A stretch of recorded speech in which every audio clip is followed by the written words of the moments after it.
Oi murenya kora mugejwang kamora mora maintiere odhiambo maka wono tarik prario kora ngwen dwe mar apar kod achiel higa mar 2020 kod abich iwacho ni kindeni ma yiero magadudo bende koro kayo machiegni chieng' tich ang'wen juma mantieni gik mathoth osebedo kaka timore ka en kampen ma dakika mogik ma josiasa osebedo ka londo piny iwacho ni ka gimanyo kura ne jogegi motelo ne yiero madundo ma kamano waiko ni chenro mayalach ahinya kura mogejwang' odiochieng'ni ma kawuono kama dhi bedo kae ka warango gi kuku mare ni gin to gin gik mage mantiere maloso weche manyien odiochieng'ni ma kawuono odhiambo ma kawuono kae weche manyien mago mag rameny piny adhi bedo kae lo nyawadwa Lydia Okeo ka okelo weche manyien gi kachiel kod twak mabende dhi biro tok weche manyien odhiambo ma kawuono waiko ni kae moting'o nyaka twak mabende asekoni kar kanyo mae wendo madhi bedo godo odiochieng'ni ma kawuono ka ntiere kae kod Ibrahim Auma ma en jatend migawo mochung' ne wuoth kod apida e kaunti ma Nairobi wadhi bedo ka watwak otenore kod bero apeyni e kaunti ni ma Nairobi penjo wasikni kacha e mbui gin gik mage madier mar mondo mi ibed kod ng'eyo kotenore kod bero apeyni e kaunti ma Nairobi oronwa ote mari SMS line oyawe na 3600 kaitri koda bende mbui no mano mar Facebook kamiyodo wakacha achiel kachiel odiochieng'ni ma kawuono ka imiyo paro to bendo wasome kar ka kendo wapenjo motenore kod mago matimore kaunti ma Nairobi omiyo kamoro mora ma intiere mitri kod odiochieng' ma kawuono kadiponi intiere kak Singri mano mantie Sindo Imbita Suba intiere gwenge mag wuotho gik Migori neno waka intiere Dhogoyo Osieko e kaunti ma Siaya jogo maneno waka intiere alwora ma Kamanga ma walose jogo mantiere alwora mano mar Otho jogo mantiere Ahero e kaunti ma Kisumu uneno ayo machalnade kawuono kamoro mora ma intiere wakni machiegni e weche manyien mag rameny piny sa osero musachiel ma miriambo wachako weche manyien to magi e thund weche. Wewe nani wachana na mimi bwana, hautawezana na mimi. Hii serikali ya Kasongo inaogopa mimi Rigiji, inaniogopa zaidi. Josiasa okaso kisera magombulu ne jochung' magi e giko kampen motelo ne yiero madundo tich ang'wen. Tunahangaika, tumebomolewa nyumba venye tulikuwa tunatarajia, tumelala nje na watoto. Kumbe walikuwa wanatudanganya, wanaandika tu majina ya wenye wanajiita landlords. Jodak mamako ngeni Nairobi yudo fungruok bang' doho mamalo chungo muko mag udi manyo piny owacho chako nyoro.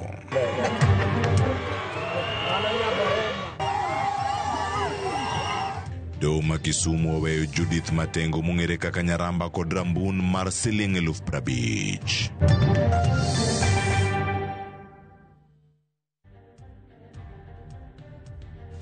Nyakora mogejwang' machiegni weche manyien odhiambo ma kawuono adhi bedo kaka tai anyinga Cleophas Oluoch jakisomo kanya kwar mokeo nyaka sango jaloko marakini duto en Liz Otieno machiegni nyakora mogejwang'.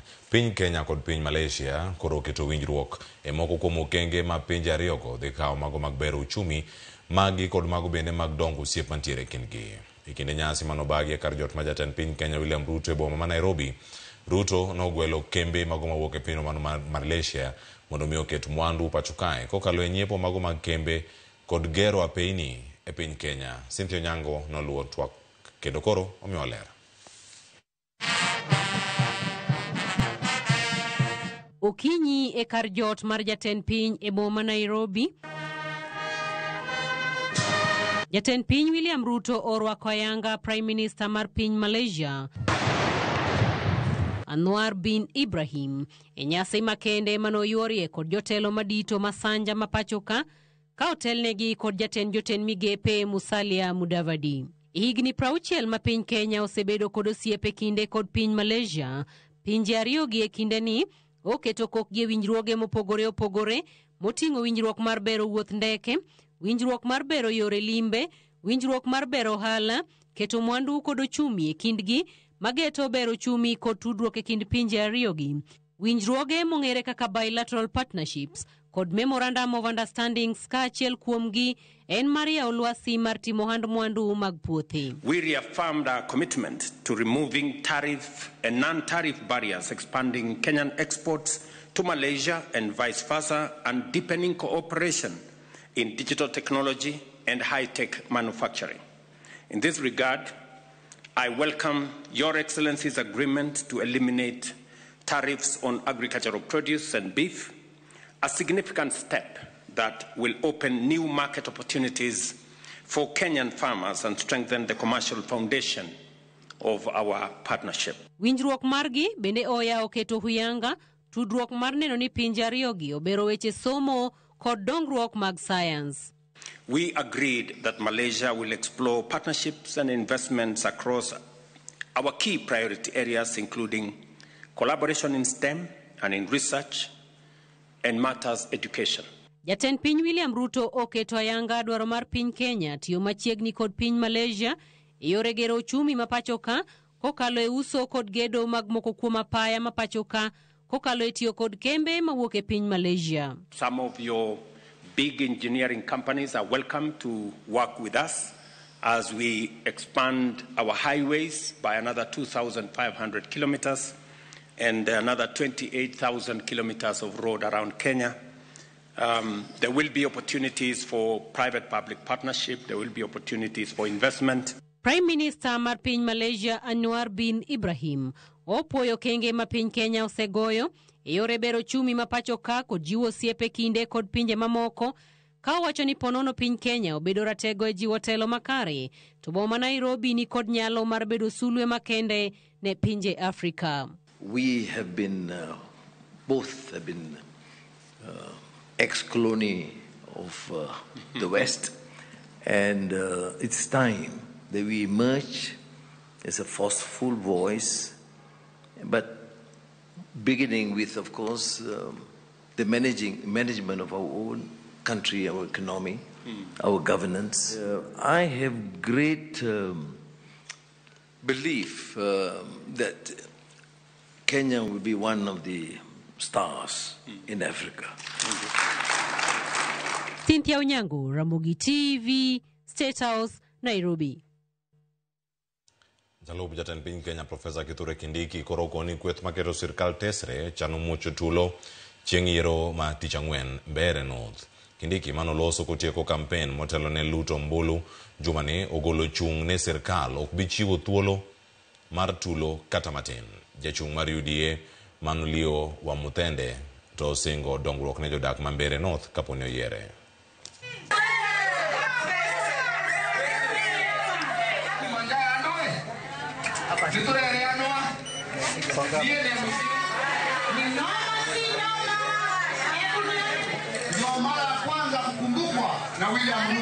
Wewe nani?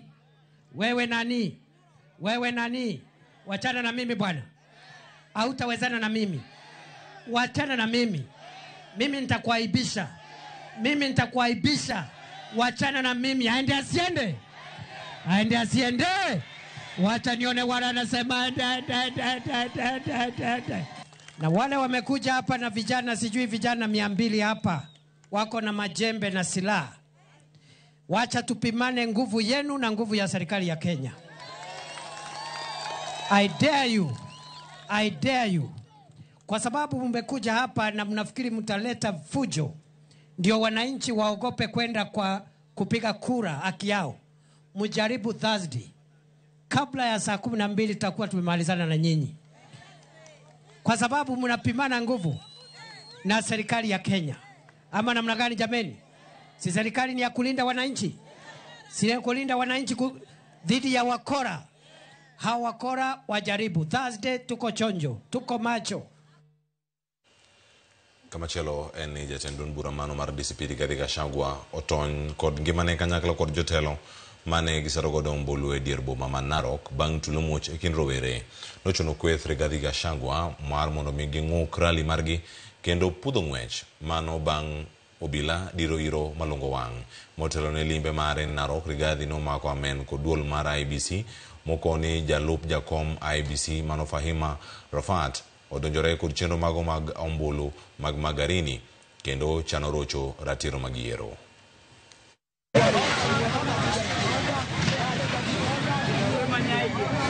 Hii serikali ya Kasongo inaogopa mimi Rigiji. Inaniogopa zaidi. Hata polisi zaidi ya 1,000. Hata wanizuie kufika Narok. Ndio niongee na watu ya Narok. Harambee. Narok hoye. Maskode hoye.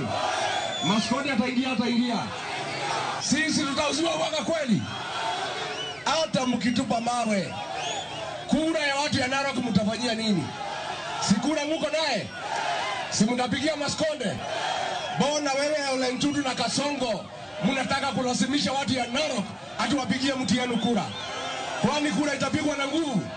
Harambee! Salala!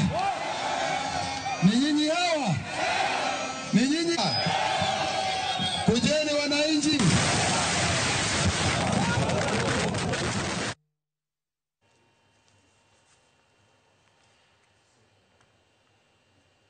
Jakom Chiro Makibuye Judith Matengo mungere kaka Nyaramba kachel kod jowetege mago mane ogeng'nigi godo mane odang'ech mano mako diaga koro wegi Rambun ma en bang' ne ochwalgi edo mano mawinam ma Kisumu juma mokalo mano bang' kane omakgi kod ketho matudogi kod goyo jo ohala wetegi e Chiro Makibuye.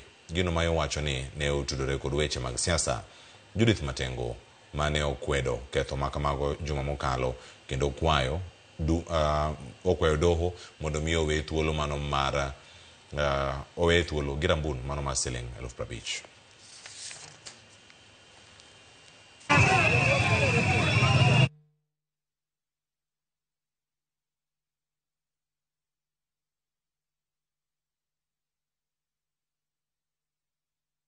Kamachielo e kaunti ma Nairobi ka en gavana ma Nairobi Johnson Sakaja ochopo e nyim komiti mar od bura mar Senate kama oduoke penjo e wi tiyo kod omenda mago mag dongruok e iko omenda mar 2022 2023.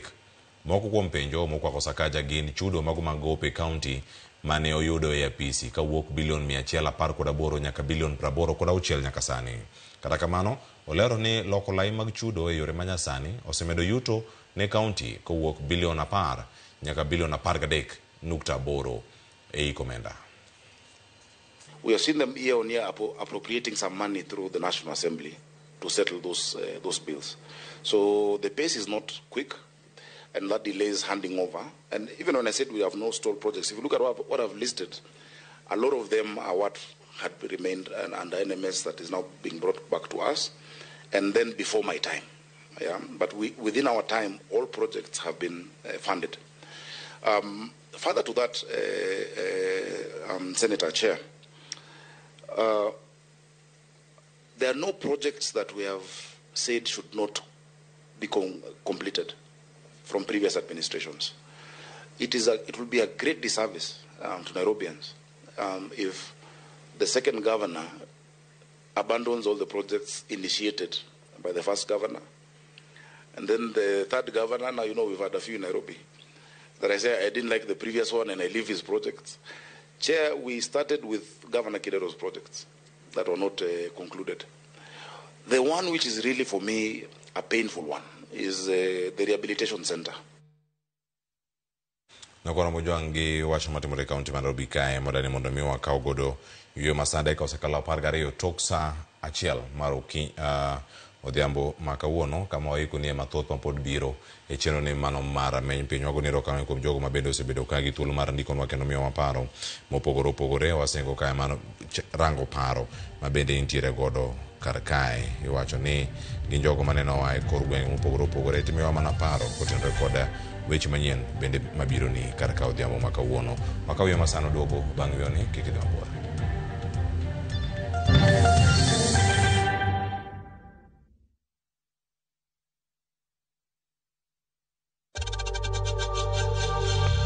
We know times are tough, so save money by buying airtime from M-Pesa to any network with zero transaction fees. Dial *487*2# and get your airtime PAP with zero transaction costs.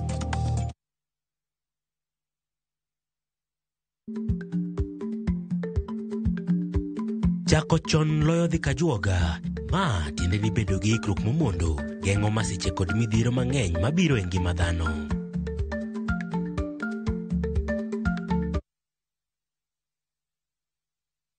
The euphoria around town is crazy. Koro kwa kila mtu.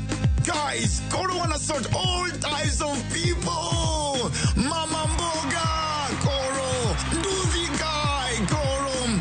Office lady, Koro.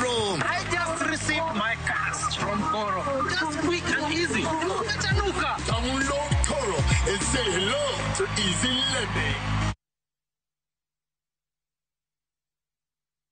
Are you a Kenya government civil servant na uko na emergency? Usijibox kwa noma. Borrowing on MyMobi has never been easier. Simply register, apply, approve, and get your cash in minutes. Dial *531# and get up to 20,000 shillings to sort your emergency and pay from your next pay slip. No paperwork, no drama. Ni wewe tu na simu yako. With MyMobi, now you're in control.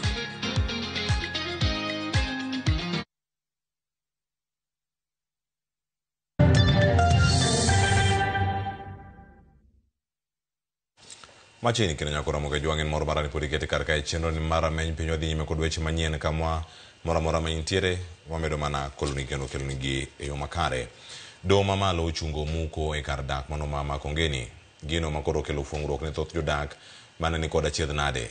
Jodak go olero ni do ma Nairobi nolero ni do ma Nairobi ni muko kuonde gigo mag dak oseweyo moko kuomgi kama tek nyaka ne muko makamano kani muko mondo miyo chiw thuolo ne gedo mag udi manengo gi yot chakre e kar dagno. Kaka Elizabeth Ajodelero, chike mago mag dohogo biro e kinde mamoko kuom jodak wacho ni poko migi omenda mano mar dar kagidhi kuonde mamoko. Bang' bedo koda chiedh nade kuom ndalo ariyo ka tingni mag komeko muko utegi kamoko kuomgi nyiso ng'ur margi ewi chenro mar sirikal darogi. Koro giyudo fungruok machuok. Huku tunahangaika, tumebomolewa nyumba venye tulikuwa tunatarajia, tumelala nje na watoto, tuko njaa hadi saa hata maduka hakuna hata za kununulia watoto chakula. Tumeachwa hivyo. Hatujui tutaenda wapi. Tunalilia hiyo serikali sana. Kwamba tu pesa ingie ndio nihame. Juu tuliambiwa pesa ikiingia ndio tuhame, isipoingia usihame. Lakini itanibidi nijikakamue juu nililala nje na watoto na tena leo siwezi lala nje na watoto na baridi. Bang' moko kuom jodak gochwalo ywak gi e doho, giyudo fungruok bang' doho chungo muko kod dar makamago. Jodak go bende nowacho ne doho ni sirikal ne ochako chenro mar muko kendo daro gi e tok chik. Gino magiwacho ni ok en tim makare weyo ji madirom 35,000 maonge kuonde jot. Jang'ad bura Charles Mbogo ochungo muko go nyaka chieng' winjo mar burano kendo mabiro timore tarik 4 e dwe manyien. Jodak gi lero ni nosingnegi omenda madirom Sh150,000 mar konyogi chako ngima kamachielo. Kata kamano, e seche mamoko kuom gi yudo omenda go, mamoko to chwalo ywak gi ewi dwaro mar sirikal mondo ginyal dar kanyo mapiyo kata odoko ni pok giyudo omenda. Kuna watu walikuwa wanatembea wanaandika majina la watu, kumbe walikuwa wanatudanganya, wanaandika tu majina ya wenye wanajiita landlords. Na sisi wenye tumekaa hapa hatu kuandikiwa majina, kumbe wanatudanganya, hawajatupatia pesa, wanabomoa nyumba zetu, hatuna mali penye tunaweza kuenda. Sasa tunateseka sana kwa hii Makongeni. Sisi hapa tulikuwa tunajipanga kutoka. Wakati wanaanza kubomoa, watu wakaanza kutoka. Wakati kuna wale watu kidogo wamepata pesa, wameanza kubomoa kutoka, lakini serikali bado watu wanajipanga kutoka. Siku 5 hata haijaiza tangu watu wapate pesa, sasa hivi wamebomolewa. Mtu kama sisi kuna watoto hapa wanasoma. Tutapeleka wapi? Elizabeth Ajode, Ramogi TV. Esikana machelo ni Uganda Miche Maudak Kardak manoma Ododa sub-county manoma Suna West. Seyo pinyo wacho kuom chenro mare manoma darogi e Kardagno mondo migi chiu thuolo ne gedo mag ute manengo gi ni yot kata nengo gi ne piny mago mung'ere kaka affordable housing. Gikoni kata obedo ni yande pok giyudo ler malong'o e yor andika mayango ni mondo migi dar e lopego magikoni ne ginyiewo moloyo higni 40 mokalo muko mag uti kata udi gi masanja e kar dak makamano tieno mapinyo rugodo kawuono nyiso ni sirkal darogi e tok chik. Familia masanja sani bende koro onindo e koyo mano e kar dak makamano ma Ododa bang' muko moko kuom udi magintiere godo mano chak muki. Jodak nyaka sani ma Ododa nyiso e chwang' margi. Last 40 years nang'iewo lo gi maji Ododa. Lo ni onyiewe ok en lo mar sirikal. Koro jogi osebedo ka chando wa eloni seche te. Ma kata nyithindo ma wan go sani yumba gionge gi kwe ka gineno ng'ama gikia kata gineu kama giringo gibiro ni mami darowa. Sirikal kiawa gineno ni wan joma ok dhano. Kidwa loso gimoro kikuongi wuoyo gi ji ok miwa muda mondo miyo kata kwa gologi to gigo te wadar koro ka gibigidage. Onyesha ilikuwa hii ni 2016. Hii ni mojawapo hiyo kadi tulipata wakati hiyo. Na hii ilibidi wao wenyewe wameandika alafu kisha wanarudisha watu plot moja wanarudisha watu kama 8. Masi mwenyewe watu wakao kwa board meeting na yeye akaruka, hakuna file yote ya Kododa Estate. Uzuri tulikuwa na documents photocopies tuko nazo hapa. Wanakuja kututisha eti tuame. Na sisi tunasema hatuwezi kuama. His Excellency was concerned that he is doing affordable houses in other parts of Migori County, but he's not seeing any breakthrough within Migori town. Mos watago kane warang matimore kor gwenge mopogore chenro mag campaign elaro komod bura ma Kasipul chopo igikone odiochieng' ma kawuono ka koro ikruok koro dhi nyime ne yiero mano ma dundo chieng' tich ang'wen. Jumani jafwamb marwa Ali Abich nigi mathoth.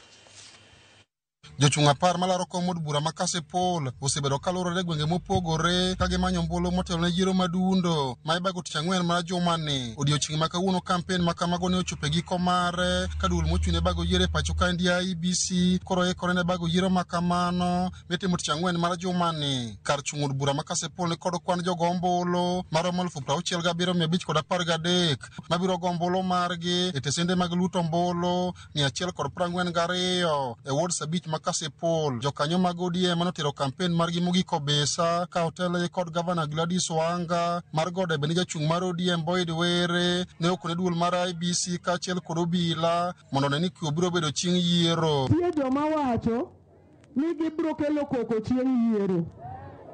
Ni koro mine mondo luoro bede udi kik bi go kura.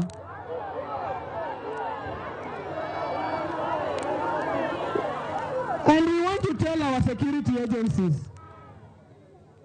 from Obisa, as we make this Obisa declaration, that will get Boyd Were elected as the next member of parliament for Kasipul.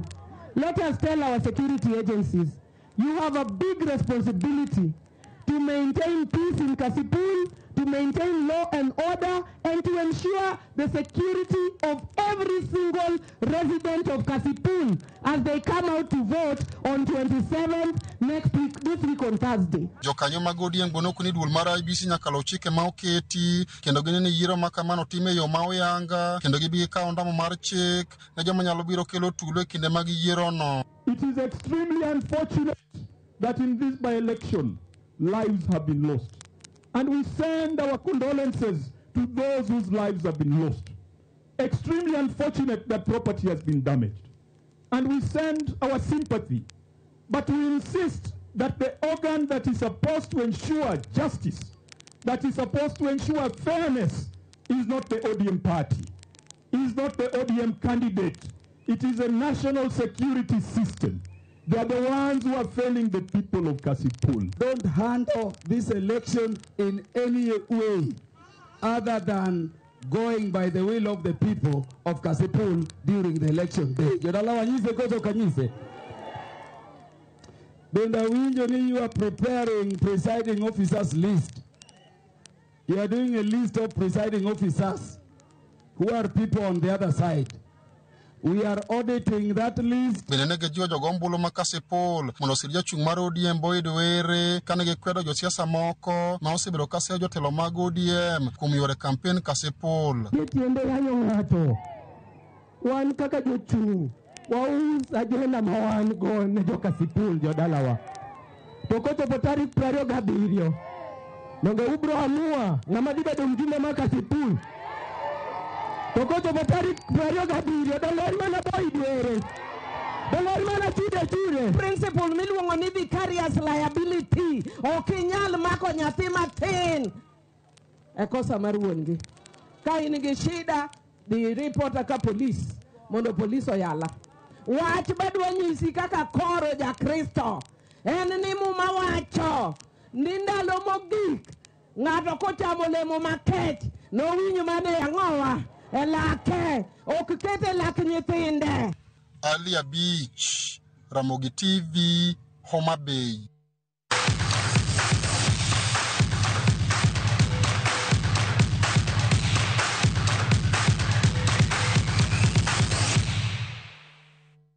Wadonjo weche mag tuke kama Ja-Kenya Ian Wambui oweyo rekod mano mag ng'weye mag mis 5,000 e piem mag jogo manigi ng'ol mar winjo, rekod ma osebedo kuom higni 10 e piem madhi nyime boma ma Tokyo, Japan. E alap ma Komazawa Olympic Park Gymnasium, Jo-Kenya nokawo thuolo 3 mokwongo. Wambui notieko e thuolo mokwongo tok ringo kuom dakika 13 gi nyiriri 52.83. James Musembi noloyo midila mar silver e kinde ma Nelson Kipkorir notieko e thuolo mar 3 motelo ne ng'weye mag mita 5,000. Jo-Kenya Viola Jalimo noloyo midila mano mar bronze e ng'weye mag mita 5,000 kidieny mag Wakeini. Kenya nyaka sani oseloyo midila mag gold 5 mago mag silver kod 4 mag bronze. I feel so good because I have been training. I started training from when I left Brazil and I've never broken a world record before. This is my first time. I'm so excited and I'm motivated to keep doing what I do. I hope that this will be a door-opening moment for me to break even more world records.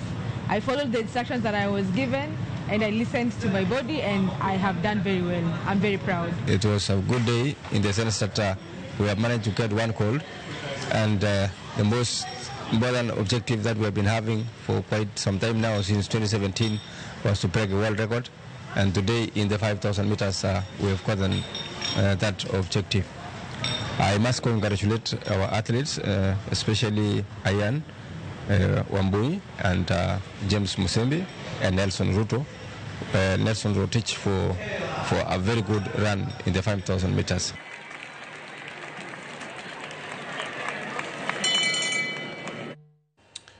Piny mar Eritrea nonyiso lony margi kendo tieko e thuolo mokwongo e piem mago mag riembo ndigni mag 2025 CSC Road Cycling Championships mane ochopo e giko odiochieng' manyoro e kaunti ma Kwale.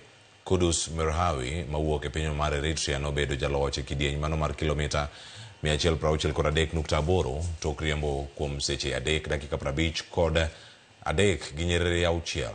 Aman Amwet mabende wuok e pinyno mano mar Eritrea notieko e thuolo mar 2 e kinde ma Miumni Osama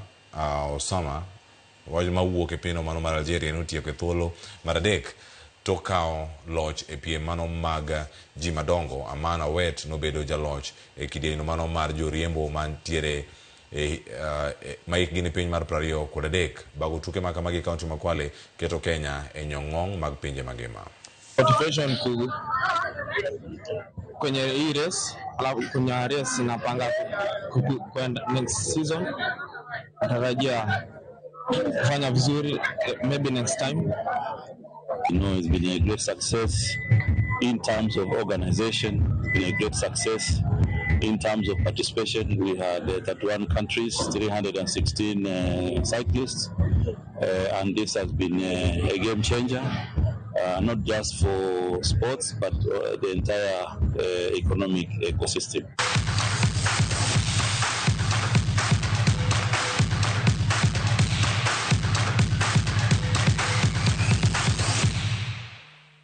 Anya kora mugijonge makelo agiko magweche manyene kidieny mano mar meny pinywa goniro kama e jogo mundiko no nyaka sani ka wagunero kamano Rolex Odeng ma mabera Mogi TV neno malera nyaka ntiero Mabei Town. Sirkal owinjore ket mipango maber mano mar daro jopiny ngeno lose weche motimore kaunti masuna ma Migori kachel koda kamano bende motimore kaunti ma Nairobi karka goniro kamano ahinya. Ntie ote machielo modonjo kane Felix Ojwaka wacho ni kantiere Asat Beach Cleophas wan kaka Kenya to mibadhi oseduoko wachien higni mano mar 1970s. Wacho Malaysia ne biro olo kata Kenya pesa to tinde gine magoro giolo wa pesa. Wacho Malaysia ahinya kanyo erokamano kuom ote mari. Machielo ntiere kar kae Austin Oyu wacho neno news ka ntiere yo makare alwora mar Gemra nyaka erokamano ahinya. Felix Ojwaka ote pod ntiere kar ka imede kae. Ramogi TV ler siasa ochacho Kasipul otek gi jo ODM ero wacho ni ero en enogo campaign ka kendo campaign oselori odiochieng' ma kawuono okanga some te kanyi. Ruth Athiochieng' wacho ni awuoro kaka liet mar siasa medo chwakore pacho kae. Ramogi Chivilera neno ka ntiere umoja inako aduoko ni mathoth nyakora moja wako ni kani antiere kod wendo mabendo adhi miyo thuolo mar mondo mwatwak godo tielo ni mano mar ariyo mar chenro ni mar Rameny Piny machako bang' yo makao sani adhi bedo kae kod Ibrahim Auma jatend migawo mochung' ne wuoth kod apida e kaunti ma Nairobi. Warango bero apeini ma Nairobi ka kin gi penjo moka orgi SMS lana yawe na redeka uchelo nono ikete kar kago nero kamano kobedo kore thuolo ni duto. Jaloko marwa en Liz Otieno anyinga Cleophas Oluoch jakisumo kanya kwar mokeo nyaka chisango oriti masani.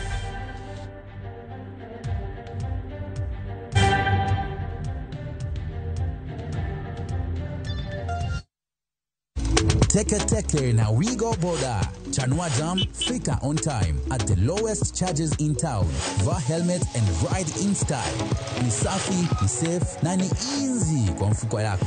Wigo, your trusted ride. Download the app now. Ama SMS Wigo to 20425. You'll fike right on time.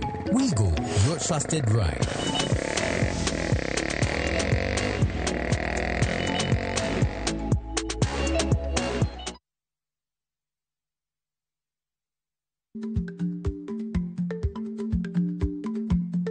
Jarik ni jamuod nyoyo gi goyo. Matiende ni dhi matek maok inono maber samoro nyalo miyo ng'ato midhiero.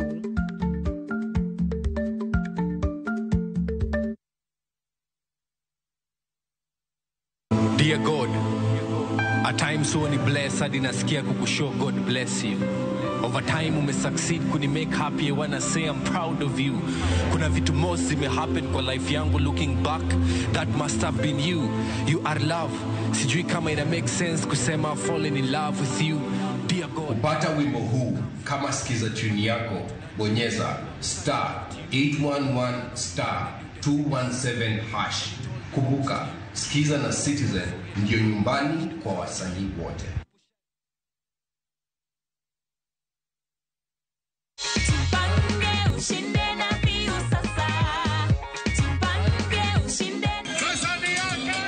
Ordinary Kenyans are winning big every day with Jipange na View Sasa. Over 3 million shillings already awarded. You can also be our lucky winner. Simply subscribe to View Sasa from as low as 50 bob through paybill number 724177, account number, your telephone number. Watch your favorite shows and you could be our daily, weekly and even the grand prize winner of 2 million Kenya shillings. Nikisema View, mnasema Sasa. View Sasa. The more you subscribe and watch, the more your chances of winning. Simply subscribe to View Sasa through paybill number 724177, account number, your telephone number. Jipange na View Sasa. Subscribe, watch and get rewarded. Jipange na View Sasa.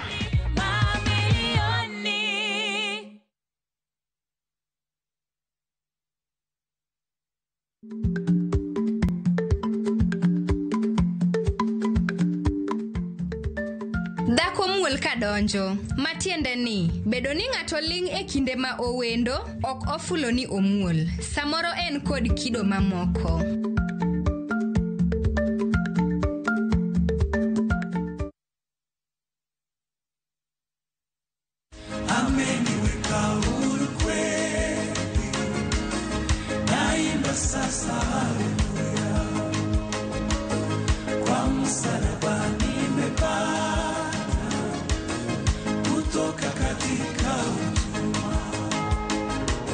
Kama ungependa wimbo wetu ameniweka huru kweli, iwe sikiza tune yako, ni rahisi. Bonyeza *811*500#. Na ukumbuke sikiza na Citizen ndio kwa wasanii wote.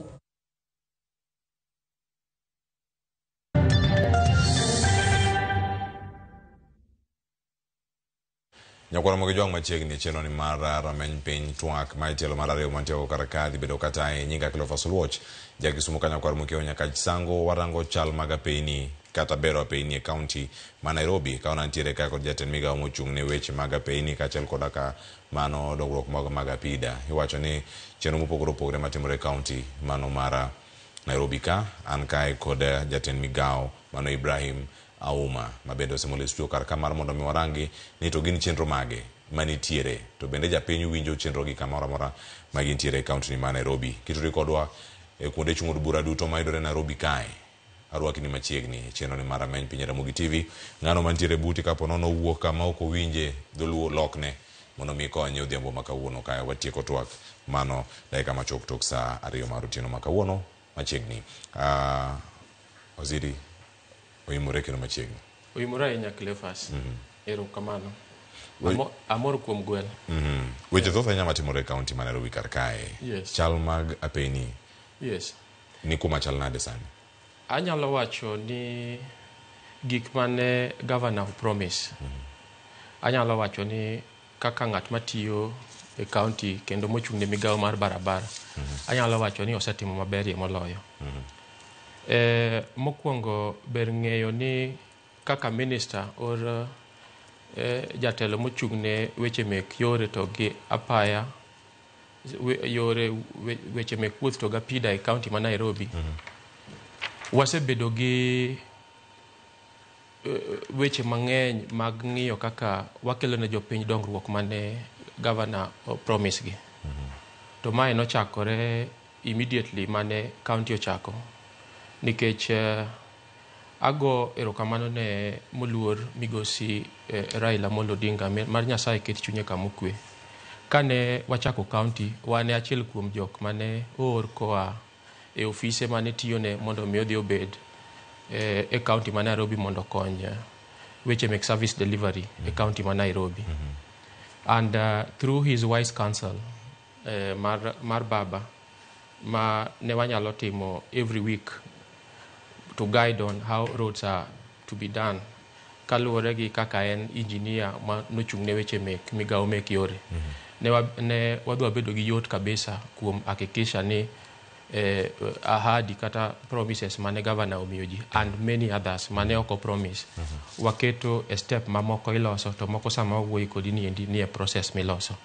Koro mago gin gik ma anyalo wacho ni achiel kuom mpangilio kata gik mane owachi timo na jopiny mosetim. Nitiere chenro mopogore opogore ma kaunti osebedo kae katemo mag bero weche mag apeni kendo mag rango ne diere gi chopo machal nade. Mago ting'ore kod apeni miloso kod kaunti miloso kod mago mag jokura kod mano bende ma sirkal mamalo kama gintiere kar kae. Singo kata paro mano mar medo kilomita maromo 120 kaachiel kod kaloso lights moheo 70,000. Chenro gi duto japiny nyalo neno ber gi yo machal nade tudruok e bombe mopogore opogore ng'awuok ka wangware chop Nairobi CBD e yo makare kendo sama winjore ng'ama wuok kumoja bende kik yud dhugruok kata e kor gwenge kata kama oganda nitiere jokalre moro makare bende japiny nyalo neno gini kose mane otas. Cleophas adwa confirm ni sama wuoyi kodi ni endi Nairobi chalo a construction site especially weche mek barabara to gi weche mek infrastructure. Construction site ni gero manyien koso itimo rehabilitation? Nitiere mwagero manyien to nitiere mitimo ne gi rehabilitation. Why are we ang'o wawacho wach mar rehabilitation? Nyaka ing'e ni kochakore higa mar 92 Nairobi osebedo ga ka ni e bad migao mar opposition. Ok gisebedo ka giyudo kony kowuok e piny owacho, especially jok manie telo. Koro yudo ka Nairobi yore manolosi infrastructure manolosi osebedo ka dok chien nikech ok osebed kimiyo gi attention kaka the capital city. And ma en gima osebedo ka dhi mbele. Bang' yiero manotimore ni endi ma koro ne wantiere gi governor mowuok e sirikal and of course majority owuok e chama mar ODM. Emano miyo oorwa before broad based e Nairobi County wane man wachako wach broad based ni endi. Ka governor wadhi mondo mi wang'i weche mek migao mek barabara to gi development nikech majority of jok manogo ombulu ibiro yudo ka ne gin jok ma allied to chama mar Azimio. Koro mano kane wadhi kanyo endo ibiro yudo ka promise mane omiji en 120 kilometers but we have done way much more in upgrading. Nitiere a lot of backlog mosebedo ka timore Nairobi. Apart from that ibiro yudo ni apart from the 120 kilometers miwinji wacho no endo Nairobi kaka boma mora mora e piny mangima nigi pressure mek jok ma e gweng' kabiro Nairobi. Koro yudo ka nderni manoger e ndalo machon kande either gitin oro ne oger gi standard ma ginyalo accommodate traffic mamalo. Koro nyaka wabed in a position to be able to first rehabilitate and then increase the size of the road and even the amenities kaka drainage maka koni koth ochwe to pi yudo kaka wuotho mayot. Weche mek taya mamenyo wang'ayo mao gin gik ma we have done beyond what we had promised or what the governor had promised kane odhi e campaign. But ber mondo mi akoni ni Nairobi nigi network mar yore maromo almost 4,900. Kuom 4,900 giendi piny owacho mamalo or national government nitiere mana gi 1,900 mangiso ni iyudo ka chiegni 3,000 and above mago nitiere under the purview of the county government ma wasebedo ka waloso gi mondo mi gibed maber. But ne wayudo riwruok marwa gi national government nikech Nairobi is a capital city. It is the seat of power. The Urban Areas and Cities Act ogolo kaka kare auchiel kanyendo ogolo kaka national government onego treat Nairobi as far as infrastructure is concerned, being the seat of power. Koro ibiro yudo ka December last year governor noyudo thuolo ma wadwa bedo piny gi president Dr. William Ruto ma openjowa kaka onyalo konyo Nairobi mondo mi Nairobi olos weche ge mek ndara to gi weche mek infrastructure. Ne wachiwo report on what should be done first to be able to restore it to the state that Nairobi should be. And adwa wacho ni kano chopo March to ne washirikiana gi national government road agencies kaka Kura to gi Kena to be able to keto mpangilio mar loso yore especially mane wakwayo e major corridors masama wuoi kodi niendi nitiere contractors on site ma yore gendo dhi maber. Kamano apis ma jatendi ma en gavana ma Nairobi omako en apis no mar siasa bende monego bed ni rango kar kae. Singo mano chiwo higa mar 2022 nowacho ni atamalo 38 yes. mago mag yore maromo mantiere kaunti ma Nairobi maromo kilomita 2,970 kilomita mag atamalo 30 yes. koda boro maga yes. Pini gi kende mantiere kod lam yes. Kata manya wacho kacha ni gin moro ma okete lam yes. Mana bedo kacha ni kale moro makare yes. Nyaka sani igna dek bange yes. Atamalo no siwuok ta 30 koda boro mochopo kure to gin yore marom nade ma pono semedi kaunti ka anya wacho ni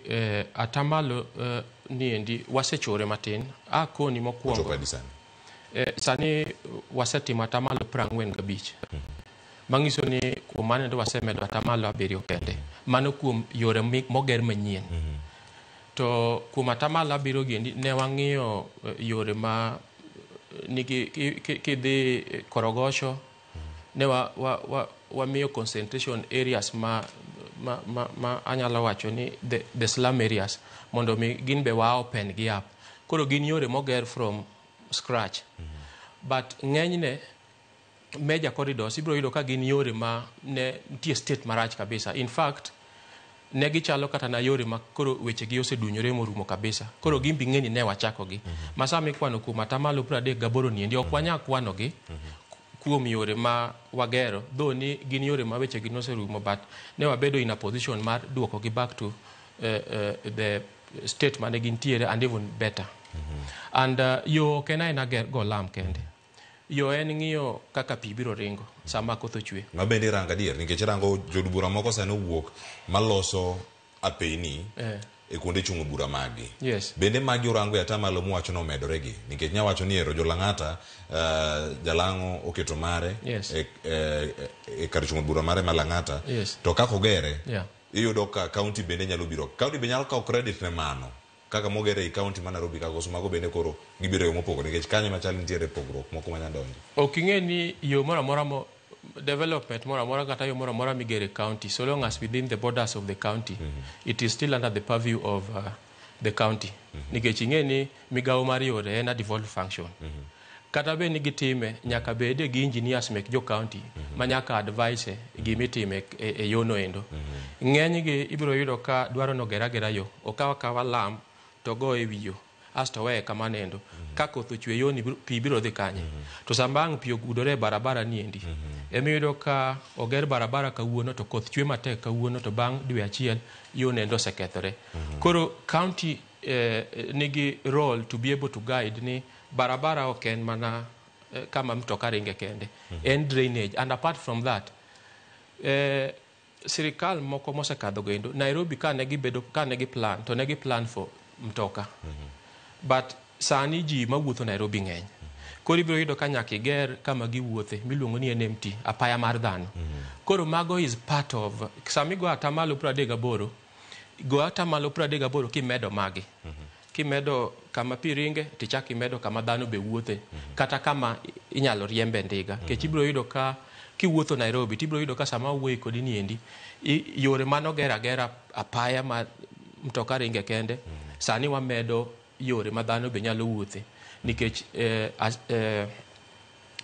weche mek wuoth mek dhano chakore gi tielo to kendo rumo gi tielo kamano. Apaya en gimoro ma nigi pek kendo duong' ahinya e kit uchumi mar piny kata mar county. Otudo counties mopogore opogore otudo bombe matindo kod bombe madongo kama ntiere karka lose weche mag taya mago ma ichiwo iwacho kanyo ni iketo gi un gi cheno mar keto gi maromo 70,000 koso ma gik moko mosebedo karka to ing'ie gi lengo mane maduoko piny chal mano mar arita kuoma odog piny japiny nyalo wuotho Nairobi kae ka lights gi ntiere yo makare koso moko kethre to klosi ka gwenge moko mabende ang'akoni sana. Erokamano Cleophas.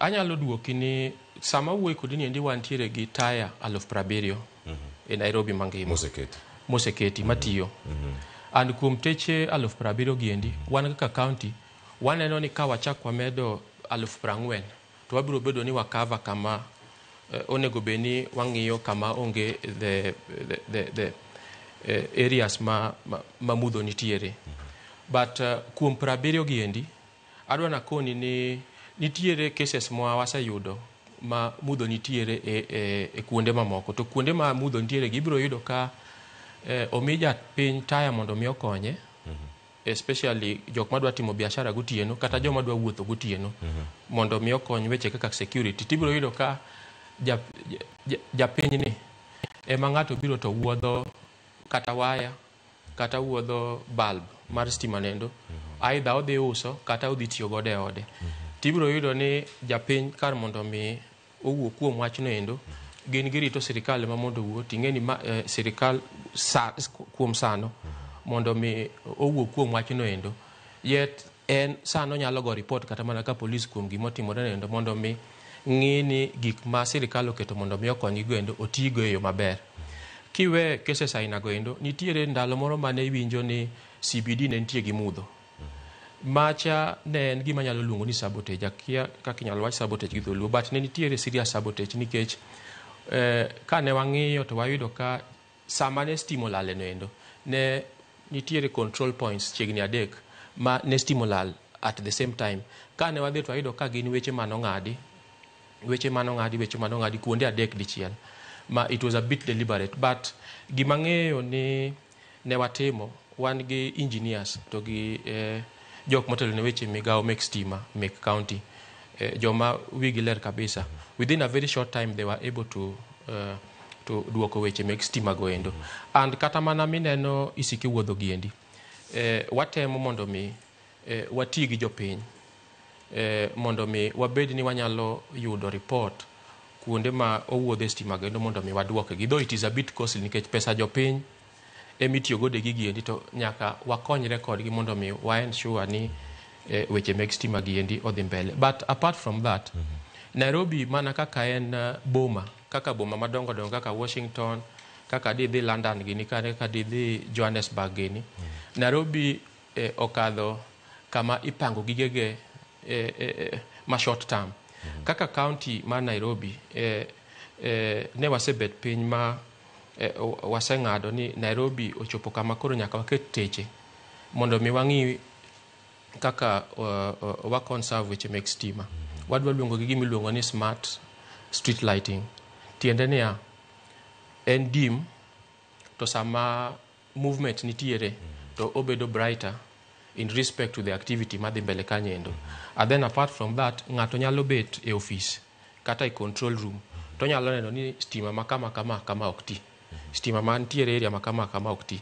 Then it gives you opportunity mar ringo they attend to kama stima onge. Mano en gima duwer timo kose en gima timore sani? En sama owuoyo kodi ni en wach madhi mbele. Odhi mbele ni itime koso ilose mondo mi ochak tiyo? Ilose mondo mi ochak tiyo. Dhi kawo kinde marom nade? Nikech ma achiel kuom singo manoketi mokwongo ka en weche mane wacho ni incorporating smart solutions. Yes. Mane singo mane Sakaja ochiwo ne jo Nairobi. Nyaka sani higni adek bang'e. Pode kok uchako incorporate kose en gima onego bed ni sani tiyo kendo konyo jo Nairobi. Jodak ma Udhiru ma pod tiyo kod kaunti ma Nairobi. Irang'o jodak mantiere Kawangware. Ahinya jogo mantiere iwacho ni Ngina Road. Yudgi yo machalade ka teyni makanyo kethre. Beno nyalo chopo negi yo makare Samuel Ose. Adwa koni ni kuom ndalo madhi iga achiel gi nus kapok wadhi e ombulu. Gima wawacho mar smart street lighting ni biro bedo ni tiyo. Adwa nakoni gimoro kuom Nairobi. Ma ber ka jopiny ong'e. King'iyo gik ma ose delay gik programs ma ne wapango mondo mi watim kaka koro mwawacho mar stima ni endi. Ibiro yudo ka structures mane wa in place mondo mi gigi endi o take off. Ibiro yudo ka the first administration ne nitiere structure maber gi governor mokwongo. Kibiro the second administration kaendi tibiro yudo ka structures ne bet ogore piny ma ng'eyo kore gi gunde ne tek. And then koro administration yendi kodonjo tibiro yudo ka governor owacho ni jopiny osemiyowa ndege ni mondo mi watere malo. Wateru ratera malo kata be ni onge gi gik moko gig wabiro fix kaka wadhi nikech japiny ok inyalo kono ni we anena wakwong wa fix kaka koro street lights miwacho gi weri tura nena mondo mi wa fix gini koro kwa chak tere malo. Tiende niya mondo mi gika ina giende timgi nyaka wa make sure ni chike mitimo gi godo bed chike moriere ma gin chike manyaka bed passed the assembly, gin chike manyaka align with the national government, ka gin gimidwa tim through PPP, ka gin gik midwa tim through other avenues minyalo tim gi godo to nyaka chike gi bed ni gi align mondo mi otimre gimoro mabiro konyo jopiny. To ka en gima biro konyo jopiny wacho ni en gi public interest diere kanyo. Yes. Kendo kama nitiere kar ka en gimoro ma jopiny dhi yudo ber moro kawuok ire. Yes. Nyaka sani wacho un mano chako broad base ne kaunti ma Nairobi kapok obiro malo ku. Yes. Nyaka sani. Ang'o miyo ok ochopi to un gi favor mano mar bedo kod jood bura mathoth manyalo kalo gik makonyo jopiny. Kosirito koro wacho ni higa achiel kodong' to ji dhi e yiero gino bed ni tiyo. Ok dhi nene ka gima en siasa kata manyo ombulu kalure kod dogruok monego chopre japiny. Ing'eni kata bed ni untiere gi majority in the assembly to kata un gi goodwill to chik nigi sani monego bed nokaw. To chik ma Kenya ka bi ng'eyo ni nyaka bed subjected to what is called public participation. Ok inya wuoka ni un gi public ni un gi goodwill to kendo untie gi the majority then udhi to kadho chike ka jopiny ok owuoye. Ting'eni en chik ma be nyaka non. Nikech en chik midwaro ni mondo otine Nairobi ok towards the election. En Nairobi sani kipango mane gima watime county Nairobi ka ma Nairobi kaini. Nairobi kwa pango wachne kwa ng'iyo weche mek chike, kwa ng'iyo frameworks to gi regulations manyalo ran Nairobi. Wang'iyo Nairobi beyond 2036 kadhi mbele kuchochonde. Ok wadwa plan for Nairobi for tomorrow. Igni adek mokalo. Ok en samoro mar kalo chik abila mewacho ne sani. Koso higa achiel gi dweche 4 misebede apis. Koro penja kanisa moro kigiting msalaba mar ng'ama chielo man nitiere mbele ni e migawo machalo kamano. Higa achiel gi dweche 4 mano losi higa mar 2023 kidonje apisi. Nyaka sani pok oromo mar chwalo chike ma kama ikoso kwamo kumoro. Ing'eni chike samitero gi assembly nyaka gimbe gi wuoye. Nyaka giduog ni tim amendments gi. Nyaka iduoke ne jopiny. Jopiny be nyaka gole pachgi. Ni gini wadwa ni mondo timnwa kama indi. Nyaka iduog kendo en back and forth mondo mi make sure ni yudo chik maber manyalo tiyo ne jopiny. Kaka koro sector wa mar mobility ni endi. Adwa koni ni kuom iga miwinja koni ni endi waseloso regulations madhi 17 mabiro konyo strengthening development ma wakelo ne jopiny to make them sustainable. Yeah. Ero kamana ina ng'e paro matut por mantie kar kanyo idho thuolo mar mondo mi warange ne achiel ka kendo to pod warango county ni mano ma Nairobi. Yes. Adani lose jogo mosebedo ka ketho piny. Yes. Gin jogo magedo. Kabisa. Developers. Yes. Rangu South Sea. Rangu South bisa mwalose ni. Rangi Isili. Rangu wenge moko mantiere ka mantiere luora machuni boma ma Nairobi. Yes. Jogi gigedo wachone na high rise buildings to dire kanya mantiere pini matendo. Mago ma luo ka jidhi kanisa jidhi chiro. Apeni gi okethre. Singo mano chiu kanen mar rango developers mondo mi o repair roads magitiyo godo ikinde ma tipas ka bende kalo kata kendo ketho yore makamagi. Yore moko kalre nikech tipas mag jok magedo okethogi kendo kunyogi to jopiny bende tiyo kodgi achiel kachiel. Moko bende ok gin kata developers gi, moko gi manjo piny ma pono no keto taka mandara uimore gi taka. Kawangware kantie moro masani ok kalre kikalo tedhi mane ka wosh kendo nikech odum mateka ahinya kendo odum marach. Jogi moting'o developers urango gi machanade mondo mi apeni gi bende obere county. Mano duoka back to gima nakoni ni chike. Ing'eni ok inyal wuoka ni kori wuok idwa mako ji abara mach. Kata idwa chuno ng'ato ni nyaka kori los yo ichune gi chik mane mondo mi olos yo mokethore ni. To moro na en ni sector wa mar roads kwa riwore gi sector mar iluongo ni built environment and urban planning osebedo gi chik ma kono the developer ni sami setieko gedo to dwaro ni kilomita achiel kadhi koni kendo kilomita achiel kadhi kamachielo kamisebede kilose yoni dwaro ni mondo mi ilosi mondo ka mi approvals kata occupancy license. Okay. Mano nitiere. And apart from that one be kaka jo migao Mario wan tiere mondo mi wa make sure ni weche mek Nairobi mar uchumi odhi mbele. Ing'eyo maber ni Nairobi sama wan tiere ni endi waonge gi lo waonge gi lo vertically lakini kwa dhi malo to wan tiere gi nafas mwanyalo gede mana kaka Dubai geni yudo ko yoro ger ko chomo malo kaka koro wan be Nairobi wa encourage and manendo ok miwa mondo mi wadin ne jok madwa biro invest kata jok madwa gero ute gi nikech they build up to the economy mar Nairobi. Koro kaka jo Nairobi we also need to plan. Emo na koni Nairobi okwa watch Nairobi in the next 5 years, in the next 2 years. Nairobi mana kaka boma mamoko kaka Beijing ini onego bed planned mbele. Ibro neno sani ka in kin kiwuotho Nairobi tibro yudo ka sani watemo expand the walkways. Kidhi along Mama Ngina Drive ibro yudo ka wamiyo dhano nafas maginyalo wuothe maber kabisa. Kidhi e ng'eny yore tibro yudo ka nitie ng'eny yore ma wa expand. To kata kidhi e yore mantiere estates ma wa meant for low volume traffic ibro yudo ka wan in a position mondo mi wa expand gi to accommodate even those heavier vehicles mondo mi the economic activity bodhi mbele. Yes. Mano kama gintiere kacha achiel kachiel pogo mwandu e county ya mago magapeni. Yes. Kachiel koda kaler na ichiwo lighting. Yes. Pogo kone mopogore. Yes. Wathoro neno ka itimo lighting ma serious itimo Upper Hill. Yes. Nitie man Westlands. Yeah. Kod kuonde moko ma apise jo sirkal gi thoro bete kama gintiere. Bende wadhi neno kinde mabiro kata kama wantiere sani ka jogo mantiere alwora mar Mukuru Kayaba, jogo mantiere Mukuru kwa Ruben, jogo mantiere Fuatanyayo, jogo mantiere Kibra, Kayole, Kawangware, kuonde ma yuto jene penygi. Kata kupogore gi kama untiere kisiasa, mawacho ni political influence mar ng'ato, manyalo miyo giyud gigi e yono ma iwacho ni en mahuyanga kendo maratero mar ng'ato kalure kod kwan gi bende kama gintiere. Apa il ng'ato nyawacho ni kamukete apise mantie gotieno to kama ji odake kor gweng' kata jok tich kata gidok mane kor gweng' kucho. Cleopas ka nini to chalni yero ga wuotho e area mar Upper Hill okane ka ihinyo wuotho e gwenge miwinji wacho goendo nikech king'iyo gwenge miwinji wacho goendo wantiere gi stima mane waketo sama wuoyi kodi ni endi dwe pok orumo kane waketo the high mast e gwenge miwinji wacho goendo mek jowa ma yuto gi nitiere piny.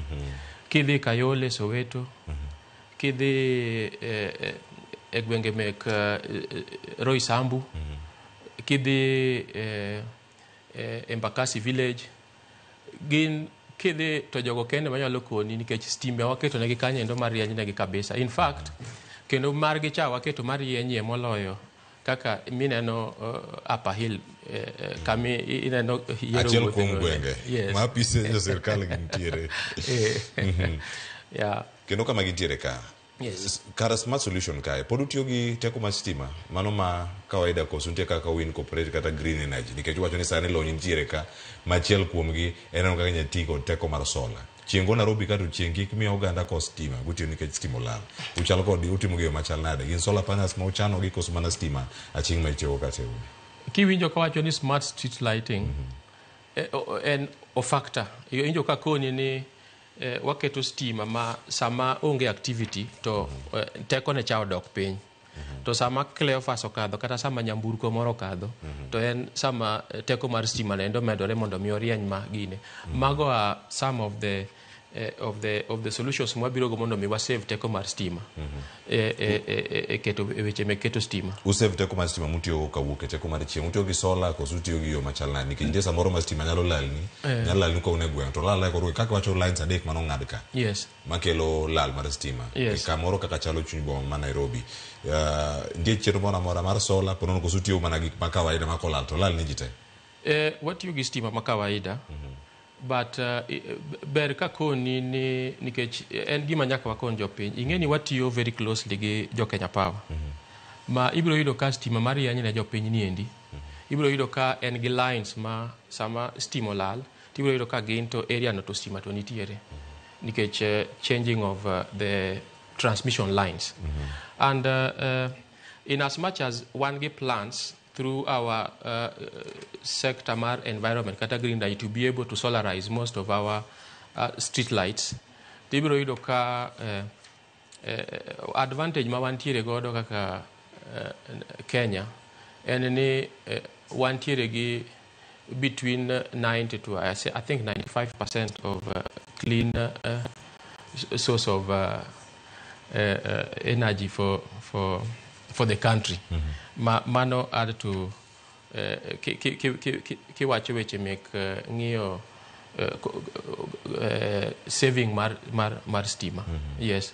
Kamano nitiere kama wacho kodo koro ka stima kendo light monego bed ni nitiere alwora mag oganda. Pod aduoki mane kwan mag lights ka 70,000 kod 40,000 ma bende pod biro kar kae. Nitiere direct link moro amora kotere kod lighting kod mano ma security mano mar alwora. Sani kama lose karka nikech wacho ni apeni kiloso lights bede nyaka bedi nyaka sani arita matimore county mar Nairobi ng'enti miga muchung' ne arita tainya kuma apeni migero mago ma iloso light ka irango kod arita kwe nyaka sani. Yes, wantiere gi team ma iluongo ni anti vandalism and then a sector mar mobility and works kind be wantiere gi jogo ma ng'iyo giwuotho gotieno ging'iyo weche mek stima kama stima di kethre gotieno to girekebisha kata kama bendo vandalized. But Cleophas ber ka koni ni nitiere kaka koro jogo Outer Ring Road ma ne waketo jok marito migao marito weche mek stima kik kwal. To ibiro yudo ka jonjore no biro kanyo endo ma omonjo jok ma nitiere kanyo. Koro ini yudo ka samoro ichung' kanyo kiting'o rungu. Ing'eni askari mar county onge gi bunde. Ochung' kanyo gi rungu. Ichung' kanyo gotieno gi rungu to ng'ato biro gi silaha kata biro gi crude weapon. Ing'eni onge gima inyalo timo. But en issue ma an amor kabisa nikech governor ne o address gi the president chieng' mane wan give that candid talk December makoni niendi and the president agreed ni there is need for partnership and coordination with the national police to be able to set up a team miluongo ni anti-vandalism team ma adwa ni mondo confirm ni waseyudo team make police mobiro obed attached to us as a county miluongo ni anti-vandalism team though kwan gi pokoro ahinya mondo magi nyalo cover Nairobi nikech ing'eni Nairobi duong' but nitiere specific area ma very critical ma they've been able to contain weche mek ng'iyo ni stima rieny ma oko kwal. loso kotenore kod weche mag obila nitiere machalo National Police Command Center kama nitie kata weche mag tudruok ka nitie kes moro amora ng'ato nya report inyago simu kuonde mopogore korido moro Dandora light mare okethre jogo chopo kanyo ma oketho lights mo kanyo nya tiyo te stretch achiel no te jogi nitiere ka ogo report mane ni kanyo losi machielo be ni kata maga peini moro kuny kata gi ng'at moro ma ok winji to go report kata ka police ni mata ng'ati more kar kae mano pontiere migawo mari maga peini kai county ma Nairobi kachalo koda ka chwalo ler makare maximum acceptable kata sama thoth ahinya moyie gi chik mar mondo mi repair no team tena mane to nyaka sani average time ni en mane ma response nyalo bedo katimre mondo mi jopiny oyude resruok ahinya jo Dandora masene chuka karanyisi average time mar repair of stima maukti bang report kamano ko obedo ka wayude as a county would be less than 24 hours considering the coverage makoni nikech mokwongo ing'e ni county nitie gi migawo mopogore kaka sub county administrators and ward administrators ka giyudo report machalo kamago it is easier nikech kony or repairs tiyo kuwuok from city hall wa miyo migepe mek loch mek kor gwenge goendo nafas mar respond to repairs midwaro goendo except kama is a bit technical madwaro kony koa office mamalo then akawaoro negi team mamwalo noendo mano kuom weche mek stima kidhie weche mek yore to it will ideally take like 3 days for us to be able to repair the pothole but it will be 3 days or even a week nikech nyaka wakwongo ang'e ni to yoni ng'ama nokunye nikech ibiro yudo ka samoro ng'ato dwa keto fiber optic to ng'ado yo to en ibiro yudo kokunyo yori yudo ka ng'ate dwa keto pipe mar pi to bukore ong'ado pi kata dundu no bende kama okunye no mokale bondara odhi kata umuoch ipenyi ka kore ntinga en mar contractor mokunye ni service provider machielo mar internet makalo fiber optic cables gi koso nting mar county koro such a case nitiere gimo miluongo ni performance bond manyaka make contractors gi manyaka wa make sure ni watiyo godo mar loso kanyendo but ing'e ni performance bond mar ng'ato ok inyal tiyo godo nyaka ibed gi a justifiable reason kata be ni nene kamano nyaka obed justified mi ndikne mo accept mo be either odhi lose or utilize that performance bond to be able to repair that koro mane mamiyo thuolo mar timo such a repair eno nyalo bedo no nyalo budhe matin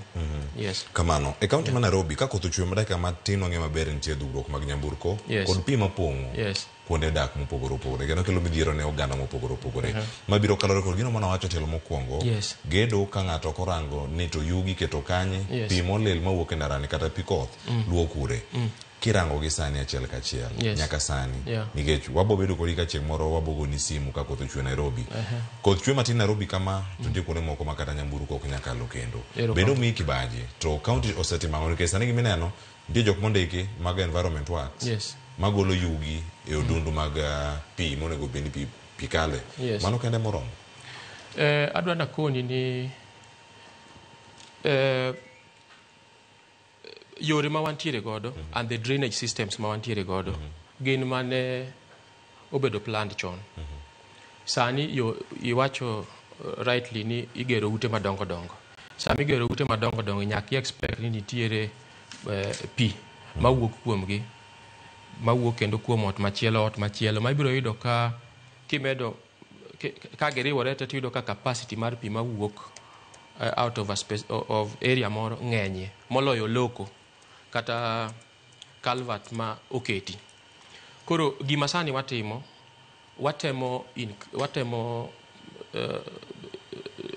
increase the capacity mar calverts giendi and sama wuoyi kodi niendi wan gi across the county wantiere gi areas mo was identify around 71 areas make kuonde makelo calvert matindo ma pi mondo mi okadhe mapiyo tek calvert u expand gi yo machal nade to kumedo ndara koso ochal nade karka nikech odundu cha to tin ka bentie cha koso loso stretch no mangima mondo mi kaka calvert bende oyud thuolo mar bedo karka lero ne ka kutim gima watimo wamuka yono complete to wagolo odundu no endo koa tung kumachielo nyaka tung kumachielo. To gin points ma engineers oseng'iyo ni ene point ma koketi to nyalo miyo pi ng'ad ring mapiyo kawuok kanyo endo mondo mi oyaw malo, kech sama pi ok okete tung to pod the same problem nendo pod wabiro yudo.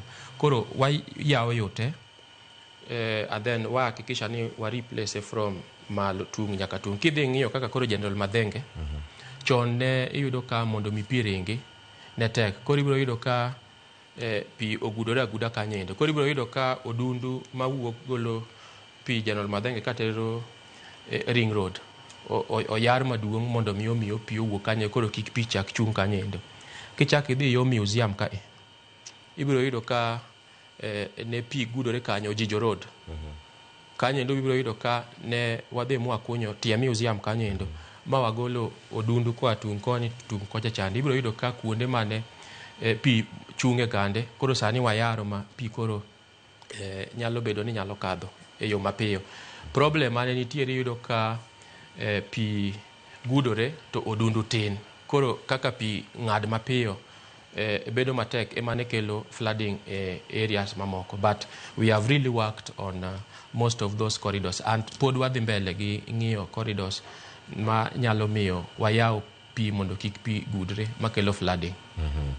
Nyaka sani ka nitiere chenro mopogore opogore mag bero apeyni, gino maduong' mabende ne ulose mano mar decongesting kata duoko chien dhugruok mago mag nyamburko kata gigo mathung'o boma mano ma Nairobi. Kaka utime machanade kotenore kod apeyni? Nyaka ing'e ni dhugruok mar mtokni e gweng' ma Nairobi luwore gi lack of confidence kuom jopiny tiyo gi PSV to gi wuotho e chuny town, nikech iyudo ka nafas ma giwuothe onge. Mondo mi wadi congest, mondo mi wami dhano yot mar gombo wuotho gi tiendgi ka gidhi timo gige e chuny town ma gitiyo gi nyamburko ma biro kelo traffic, gik ma watimo en ni wayaro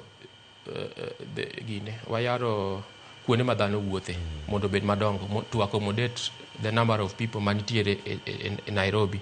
Koro iyudo yot mar wuotho kidhi timo gik midwa timo e chuny boma. Kichak idhi ng'iyo kendo nitiere kuonde moko ma kaka mane wacho mane nitiere gi yore ma ok ber, gin be wase duoko gi mondo mi traffic obed ni nyalo flow. Apart from that, wantiere gi committee miluongo ni County Transport and Safety Committee ma ane jakomne kaka minister ma Nairobi. Committee ni nitiere gi jo NTSA, nitiere gi jo Kenya Police, nitiere gi the road agencies e iye kaendi ma waromoga every week. Sama waromo chande to jo Kenya Police or the traffic police biro wacho ni traffic mwayudo nitiere area ma kamaendi to gima cause traffic ni ka en gima inyalo kony gi engineers to engineers time, ka en gima inyalo kony gi weche mek enforcement to the enforcement team. Mago mikakati mwaketo mondo mi wadi congest town.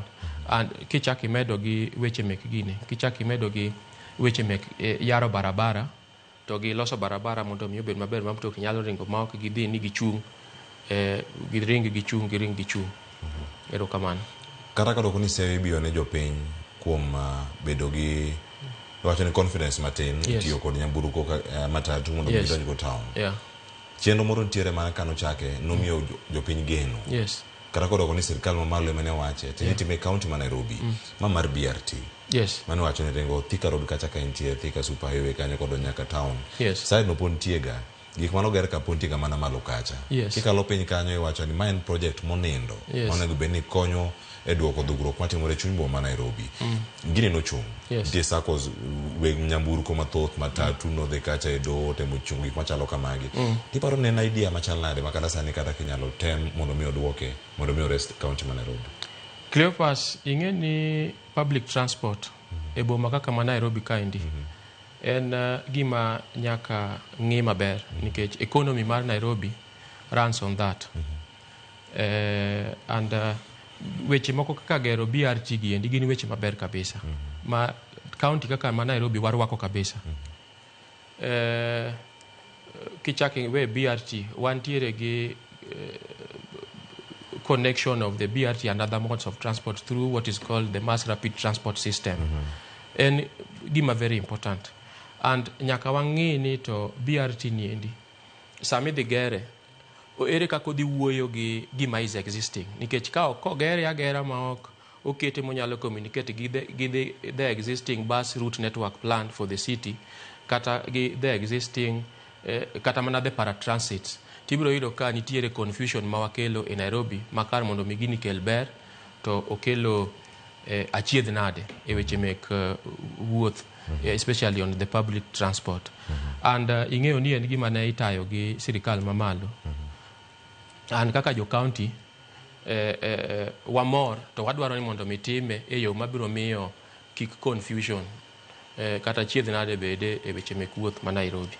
Yes. Mano ka wantiere kanyo ng'ino wachomo kama dhi bedo kae ka watieko twak achiel kachiel kar kae. To bende japiny bende ka wakono ka motelo ne chenro mar mondo migiornwa penjo ma gintiere godo kar ka mar mondo migi thuolo mar duoko gi ka migi thuolo kae. Festus Jagita. Taya mikete batha piny ni ber ndi. Tok gi liel ndalo mang'eny. Ndalo matin to gionge ang'o matimore ga. Penyo mana kanyo mangi duoki machielo ntiere kar kae mawacho ni Ray April mawacho ni pile pile en ga mana barabara kwani nakula barabara wacho ntie gik mathoth bende maponi nyalose county ma Nairobi kar kae kada ne duok penyo mar Ray kachiel koda kamano mar Festus mar Ray ni adani ragna ge telo machielo ber mar bedo kod tudruok makare mag apeyni gi ber maginyaka ne japiny kech ko wacho kanyo kwani ndara michamo ndara miuchiemo chopo ni e odi chopo kama chalnare to en twak monego beni kata kotieke oyuda peyni makare maji kaka Ray maneno chenro odiochieng' ma kawuono nyalo yudo thuolo mar neno berne kata ka sirikal wacho ni wan gi mipango mag ber apeyni. Ing'eni king'iyo mokwongo wachak gi Festus gima Festus wacho ni street lights ma ok tigi aparo ni nase explain ni street lights nitiere tibiro yudo ka kolose kawuono to ok bi budho ka jonjore waluong ni nying joket gin jonjore obiro mowuodho waya oro obiro mowuodho bulb mine nitiyo godo no endo for reasons magine maging'eyo. Koro such a case ibiro yudo ka onyalo miyo area no endo stima onge te nikech bulbs go otudore koa kama ochakore kama control nitiere nyaka tung mantiere e kinde no endo ka ng'ato wuodho to iyudo ka mamoko go endo ok nyal tiyo.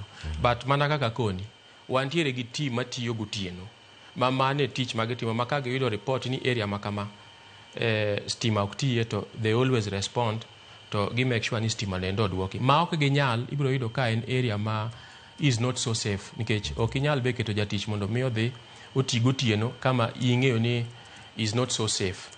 Koro such a case wakono gini weuru mondo mikinyo duok gi kiny nikech ngimagi be is as important as tich magitimo nendo.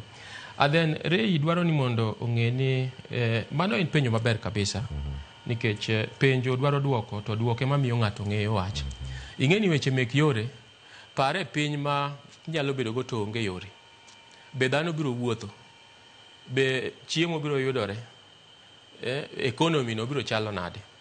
Nairobi mana kaka wakoni king'iyo the population mantiere Nairobi to gi yore ma wantiere godo in fact yore ma wantiere go nego kendo wachak wamed more links to be able to connect Nairobi mondo mi ng'ato kadwa wuok kata mana Eastleigh to dwa biro town to en gi shortcut manyalo nikech dhano dwaro shortcut mondo mi giyud kaka ginyalo chopo kama ne gidwa timo gimoro within the shortest time possible mondo bed no nyalo doke to chako tim tich moro. Koro yo ka onge ma ok olos yo tibiro yudo mondo mi wuog up hill tichop town inyalo tiko kata na seche mang'eny ma adi sedhi miduogo michaki concentrate timoro koro ichako timo tich moro monego beni timo emomiyo wan kaka Nairobi and sana migapa mar yo niendi kanindo to weche mek yo kachiyo to weche mek yo to adwa na goli ni wach mar yo niendi kata mana governor ok nyal tiyo kata na seche madhi kata na 4 every day seche 4 bang seche 4 nyaka expect ni simbe ubiro penjo ni yo machalo kama dhi nade or samoro yudo ka wantiere e meeting to ubiro penja ni to area makoni gi area makoni ere kaka wanyalo open up mondo mi wa link yo no endo through the bridges and or motorable bridge or footpath so yo en component maduong kabisa e dongruok mar piny. Erokamano. Wachopo kama tieko. Nairobi gi manifesto to mantiere chenro to motemo. Owacha kata ni let's make Nairobi work. Owacha ni lazima work. Kama ntiere karkae. Karango pillars moko kagi ang'wen. Mabende yutieko kata ka watieko ikono ka Nairobi tiyo koso kti. Order. Owacho ni dignity, hope, kod mano mar loss opportunity mantiere karkae nyaka sani. County ma Nairobi. Ochal nade. Sare mana kor mara goyo riti. Na I work koso I work. Nairobi na work. And kaka ngamo se bede migao mar weche mek gero yo. An gi confidence kabisa kaka ni Nairobi na work. Nikech I'm very proud ka wuotho all parts of Nairobi. Tiyudo ka yore gerore, NMTs gerore, tich dhi mbele. Mano ng'isi ni ina work. To mondo mi wamiji the dignity. Nikech okinya miyo dhano dignity ka yo giwuotho to gigwenyore ma gok gituomore. Yaro negi kar wuotho maber. And hope, we have to have that hope. Emo mi akoni Nairobi ok wach ne in 2 years. Nairobi ki wuoyo kuome to nego wuo kuome in long term. Eka inyalo gero barabara, inyalo gero infrastructure ma is sustainable in the long run. And then opportunity. Ingeni samange yaro yore. Miketo stima. Miketo kama dhano nyalo wuothe. Tigonyo negi piny. Imiyo dhano opportunity nikech opportunity mar biashara, opportunity mar ng'iyo gik ma ginyalo timo mondo mi gigero uchumi. Nikech ng'ato biro wuok ten gi confidence no nyalo dhi modhi ong'iew gimo dwa ng'iew chande kata gik modwa dhi waro ka mondo dhi otim godo biashara. Koro mano endo ema anyalo wacho ni ina work. Agweni erokamano ahinya. Ibrahim Auma kubedo kod odhi amakono ka warango bero piny ma Nairobi. Yes. Echeno ni mara rameny piny. Erokamano. Nyakon mojoni mibedo kodwa nyaka sanda ikosekalo 20 tok sareyo. Mae makilo e giko mar twak mar rameny piny elo nyawadwa Lydia Okeyo. Nyinga Cleophas Oluoch. Ndegi sumo kanya mkor mokeo nyaka chisango. Oriti masani warad sadek. Weche manyien magoimore.